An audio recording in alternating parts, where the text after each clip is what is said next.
नमस्कार मित्रांनो, एखादा फौजदारी गुन्हा घडतो, त्या गुन्ह्यामध्ये तपास होतो, पोलीस माननीय न्यायालयामध्ये चार्जशीट पाठवतात, केसची सुनावणी होते। जे मूळ फिर्यादी असतात, ज्यांना आपण मूळ फिर्यादी म्हणतो की ज्यांनी फिर्याद दाखल केलेली आहे, जे जखमी लोक असतील तर त्या सर्वांचे जाबजबाब होतात, नेत्रसाक्षीदार असतात त्यांचे जाबजबाब होतात, पंचांचे जाबजबाब होतात आणि सर्व सुनावणी पूर्ण झाल्यानंतर आरोपीचा जबाब झाल्यानंतर माननीय न्यायालय हे त्या केसच्या कामी न्यायनिर्णय देतात। तो न्यायनिर्णय कधी आरोपीची निर्दोष मुक्तता करण्याबाबतचा असतो, कधी आरोपीला जी शिक्षा आहे ती कमी जास्त प्रमाणामध्ये देण्याचा असतो, तर कधी जे आहे ते आरोपीला शिक्षा दिली जाते। कधी जे फिर्यादी आहेत, मूळ फिर्यादी, त्यांना काही नुकसान भरपाई जी आहे ती दिली जाते। तर जेव्हा असा निकाल लागतो, जर का शिक्षा झालेली असेल तर आरोपीला वरिष्ठ न्यायालयामध्ये अपील करण्याचा अधिकार आहे। आणि जे दखलपात्र गुन्हे असतात, त्या दखलपात्र गुन्ह्याच्या अनुषंगाने आपण चर्चा करत आहोत की दखलपात्र जे गुन्हे असतात त्याच्यामध्ये सरकार पक्ष हे फिर्यादी असतात। आणि समजा आरोपीची निर्दोष मुक्तता झाली किंवा जी नुकसान भरपाईची रक्कम आहे फिर्यादीला देण्याची, त्याबद्दल जर फिर्यादी समाधानी नसेल, आरोपीची निर्दोष मुक्तता झालेली असेल आणि सरकार पक्ष जो आहे, स्टेट ज्याला असं आपण म्हणतो, तर त्यांनी वरिष्ठ न्यायालयामध्ये अपीलच दाखल नाही केलं, तर त्या केसमधील फिर्यादी किंवा ज्याला व्हिक्टीम आपण म्हणूया, म्हणजे पीडित जे व्यक्ती आहेत, तर त्यांना अपील दाखल करता येईल का आणि स्वतंत्रपणे त्या आदेशाच्या विरुद्ध, याबद्दल आज आपण बोलणार आहोत। आणि त्यासोबतच माननीय सर्वोच्च न्यायालयाच्या एका महत्त्वपूर्ण अशा न्यायनिर्णयाची चर्चासुद्धा आपण करणार आहोत। आणि त्या न्यायनिर्णयाचं नाव जे आहे ते ज्युनियर वकील मित्रांसाठी मी सांगतोय की खेमसिंग, KHEM, खेमसिंग मयत through legal hairs versus state of Uttaranchal, जे आहे ते स्टेट ऑफ उत्तरांचल व इतर असे त्याच्यामध्ये रिस्पॉन्डंट होते। आणि या केसच्या निकालाची तारीख आहे 31 जुलै 2025। या केसमध्ये हे दोन महत्त्वाचे असे कायदेशीर मुद्दे फौजदारी प्रकरणांच्या बाबतीमधील डिस्कस केलेले आहेत। की पहिला मुद्दा की त्यातले जे केसमधील फौजदारी केसमधील व्हिक्टीम आहेत, पीडित व्यक्ती आहेत, त्यामध्ये मूळ कंप्लेनंट असेल तर त्यांना अपील दाखल करता येईल का।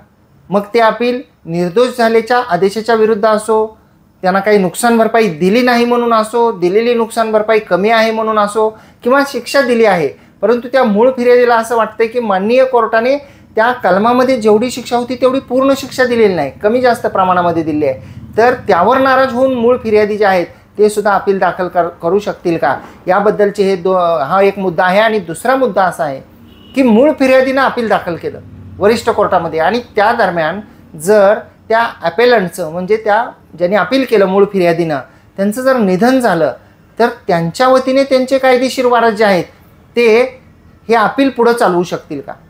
तर हे दोन कायदेशीर मुद्दे जे आहेत ते या माननीय सर्वोच्च न्यायालयाच्या 31 जुलै 2025 रोजी दिलेल्या न्यायनिर्णयामध्ये ज्याचं केसचं नाव आहे खेमसिंग, KHEM, खेमसिंग मयत थ्रू लिगल हेअर्स।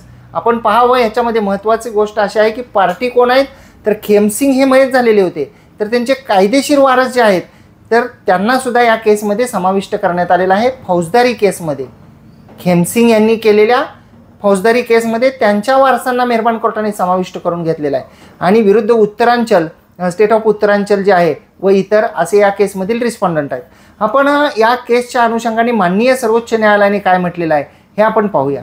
तर माननीय सर्वोच्च न्यायालयाने या केसमध्ये न्यायनिर्णय देताना असं म्हटलेलं आहे की the Supreme Court has held that the victim of an offence has the right to prefer an appeal under the proviso to section 372 of the Criminal Procedure Code.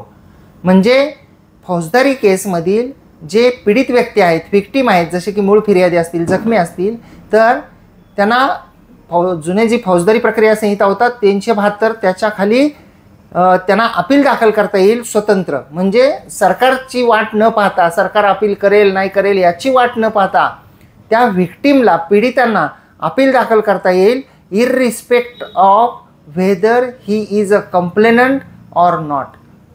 म्हणजे मूळ फिर्यादीलाच फक्त करता येईल असं नाही, तर त्यातील पीडित व्यक्ती, आता पीडित व्यक्ती कशाला म्हणायचं की बऱ्याच वेळा काय होतं की एखादी घटना घडते, त्या घटनेची फिर्याद कोणीतरी कुटुंबातील लोकांनी, मित्रांनी दिलेली असते आणि त्याच्यामध्ये असलेले जखमी किंवा महिलांच्या बाबतीमध्ये जे असतात गुन्हे घडतात त्याचे फिर्यादी वेगळे असतात आणि पीडिता वेगळी असते।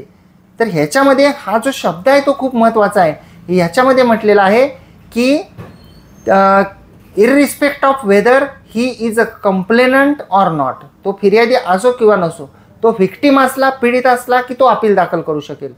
Even if the victim of an offence is a complainant, he can still proceed under the proviso to section 372 CRPC and need not advert to subsection 4 of 378 CRPC. म्हणजे त्यांना जे आहेत ते हक्क आहेत, जे कंप्लेनंट आहेत, जे पीडित व्यक्ती आहेत, त्यांना प्रायव्हेट अपील दाखल करण्याचा सुद्धा कायद्याने हक्क आहे असं यामध्ये म्हटलेलं आहे.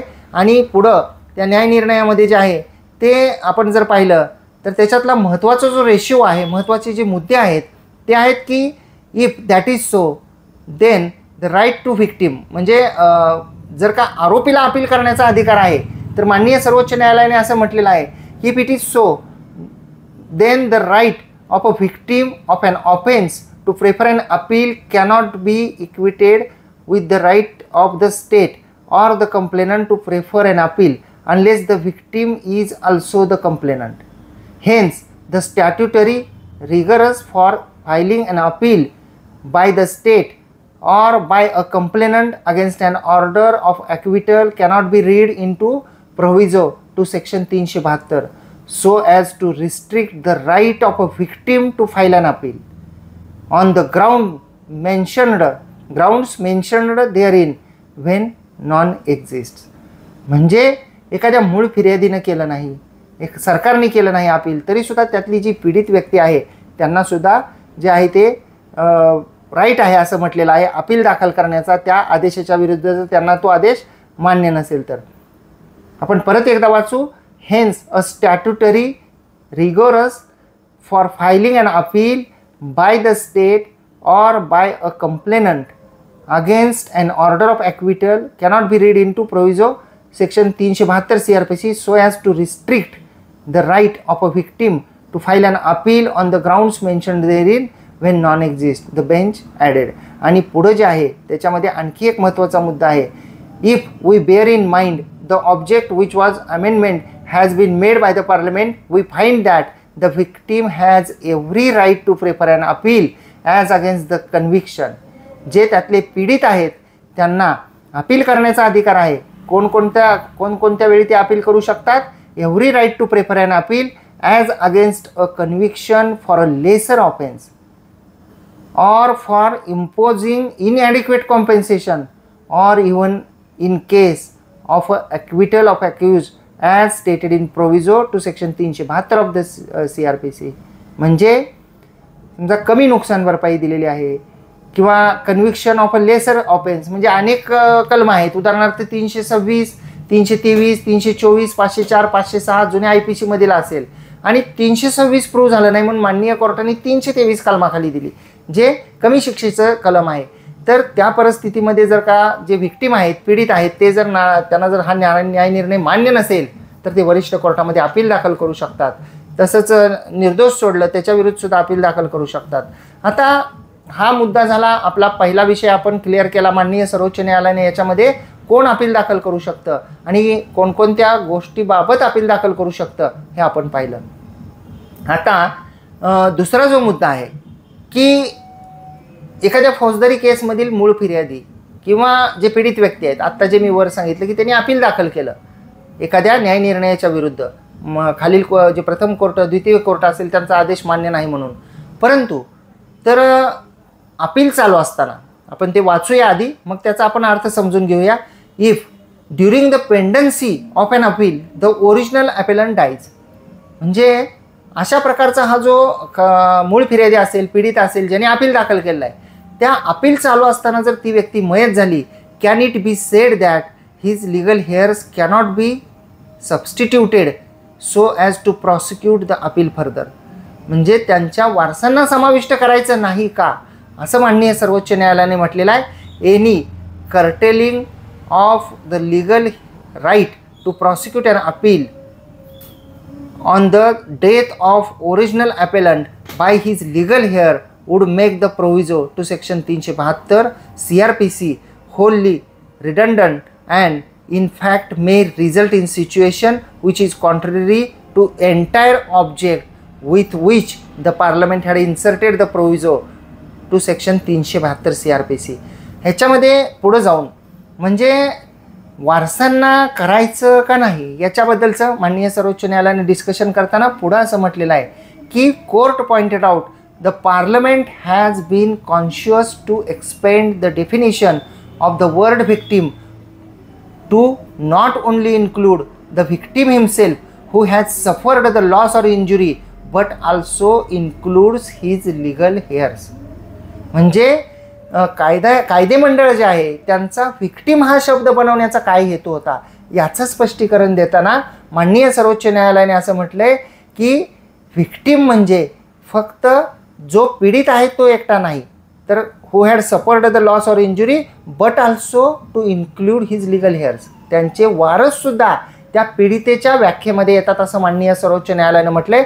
पुढं असं म्हटलेलं आहे की when a legal hair who is not a complainant, एक वारस आहे जो फिर्यादी नाही त्या गुन्ह्यामध्ये, ऑर अन इंज्युअर्ड व्हिक्टीम म्हणजे त्या फौजदारी केसमध्ये जे मयत व्यक्ती आहेत ते इंज्युअर्ड असू शकतील, ते फिर्यादी असू शकतील, मूळ फिर्यादी, परंतु जे वारस आहेत ते फिर्यादी नाहीत आणि जखमी नाहीत, can prefer when a legal hair who is not a complainant or an injured victim can prefer an appeal, then why not his legal heir on the death of the legal heir who had preferred the appeal be permitted to prosecute the appeal. वारसांना का appeal चालवता येणार नाही असा प्रश्न जो आहे तो माननीय सर्वोच्च न्यायालयाने विचारलेला आहे. We see no reason to curtail the right of a legal heir. म्हणजे त्या मयत पीडित व्यक्तीनं जे अपील दाखल केलेलं आहे ते अपील त्या व्यक्तीच्या मृत्यूनंतर पुढं चालवण्याचा त्यांच्या कायदेशीर वारसांना जो आहे तो हक्क आहे आणि तो हक्क आपण का डावलायचा असं माननीय सर्वोच्च न्यायालयाने म्हटलेलं आहे. Who had preferred the original appeal म्हणजे वी सी नो रिझन, आम्हाला यामध्ये कोणतंही कारण वाटत नाही की the appeal be permitted to prosecute. याच्यामध्ये असं म्हटलेलं आहे की we see no reason to curtail the right of a legal heir. जे वारसांचा हक्क डावलण्याचं आम्हाला कोणतंही कारण वाटत नाही. who had preferred the original appeal to be denied the right to prosecute the appeal. म्हणजे वारसांना सुद्धा अपील जे आहे ते चालवता येईल असं म्हटलेलं आहे. in the instant case the court allowed a plea by the applicant, the legal heir of the victim who had preferred the appeal before this court and is also an injured victim against the Uttarakhand High Court September 12 September 2012 acquitting the accused in 1992 murder case. आता ही जी केस होती की ह्याच्यामध्ये आरोपीची निर्दोष मुक्तता करण्यात आलेली होती त्यावेळच्या जुन्या फौजदारी कायद्याच्या 302 मधनं आणि ह्याच्यामध्ये पुढं असं म्हटलेलं आहे की इट इज नोटेड म्हणजे महत्त्वाचं हे आहे की the expression every other appeal must therefore relate to an appeal which is not filed under section 377 or 378 CRPC. Such an appeal is an appeal against the conviction such as under section 374 CRPC and on the death of the appellant who is the accused. Such appeal would abate. म्हणजे मूळ फिर्यादीनं किंवा व्हिक्टीमनं जर का आरोपीच्या झालेल्या कमी शिक्षेबद्दल, कमी मिळालेल्या नुकसान भरपाईबद्दल किंवा निर्दोष केलं ह्याच्याबद्दल अपील दाखल केलेलं असेल तर त्याच्यामध्ये वारस घेता येतील. परंतु जर आरोपी मयत झाला तर अपील जे आहे ते निकाली होतं, अपील अबेट होतं, रद्द होतं असं यामध्ये म्हटलेलं आहे. आरोपीच्या वारसांच्या विरुद्ध जे आहे ती फौजदारी केस जी आहे ती चालवता येत नाही असं म्हटलेलं आहे. It accordingly set aside the high court judgment which has reversed the session court judgment of a conviction and life term without there being any reason and marshalling of facts and the evidence on record. म्हणजे ह्याच्यामध्ये एक विषय हा झालेला आहे की एखाद्या फौजदारी गुन्ह्यातील एखाद्या आरोपीला कमी शिक्षा झाली असं फिर्यादीचं म्हणणं आहे किंवा दिलेली शिक्षा जी आहे त्याच्याऐवजी निर्दोष सोडलं शिक्षा देण्याच्या ऐवजी किंवा नुकसान भरपाई द्यायला पाहिजे होती ती दिलेली नाही म्हणून केसमधल्या पीडितांनी त्यामध्ये फिर्यादी असू शकेल, जखमी असू शकेल, त्यांनी जर समजा अपील केलं की आम्हाला खालील कोर्टाने दिलेला निर्णय चुकीचा आहे, प्रथम कोर्टाने, द्वितीय कोर्टाने, तर त्या अपिलामध्ये म्हणजे व्हिक्टीम यांनी केलेल्या अपिलामध्ये जर का अपील करणारा मयत झाला तर त्यांच्या वारसांना पुढे चालवता येईल, परंतु जर आरोपी मयत झाला म्हणजे जो रिस्पॉन्डंट आहे की ज्याच्या विरुद्ध केस केलेली आहे तो जर मयत झाला ते अपील चालू असताना तर मात्र अपील रद्द होतं असं यामध्ये म्हटलेलं आहे. आणि याचा हा सारांश होता सगळा मित्रांनो. तर केसचं नाव मी पुन्हा एकदा रिपीट करतोय, खेमसिंग मयत, त्यांचे वारस विरुद्ध स्टेट ऑफ उत्तराखंड, आणि केसच्या निकालाची तारीख आहे 31 जुलै 2025. आपल्याला जर ही माहिती आवडली असल्यास या माहितीला एक लाईक करा, व्हिडिओला शेअर करा. आपण जर हा व्हिडिओ कोर्ट कचेरी या यूट्यूब चॅनलवर पाहत असाल आणि अद्याप आपण सबस्क्राईब केलेलं नसेल तर सबस्क्राईब जरूर करा. बाजूचं बेल आयकॉनचं बटन दाबा. आपल्याला या व्हिडिओच्या खाली हाईप नावाचं एक कलरफुल चिन्ह येईल, तर आपण त्यालासुद्धा क्लिक करा. त्यासाठी कोणतेही पैसे द्यावे लागत नाहीत. हाईप हे आपण जर क्लिक केलं तर तिथं पॉईंट्स ॲड होतात आणि ज्याच्यामुळे व्हिडिओ जो आहे तो जास्तीत जास्त लोकांपर्यंत पोहोचतो असा त्या हाईपचा उद्देश आहे. आणि आपण जर हा व्हिडिओ फेसबुक आणि इंस्टाग्रामवर पाहत असाल आणि अद्याप आपण जर का फॉलो केलेलं नसेल तर फॉलोसुद्धा जरूर करा आणि व्हिडिओला लाईक आणि शेअरसुद्धा करा. खूप खूप धन्यवाद.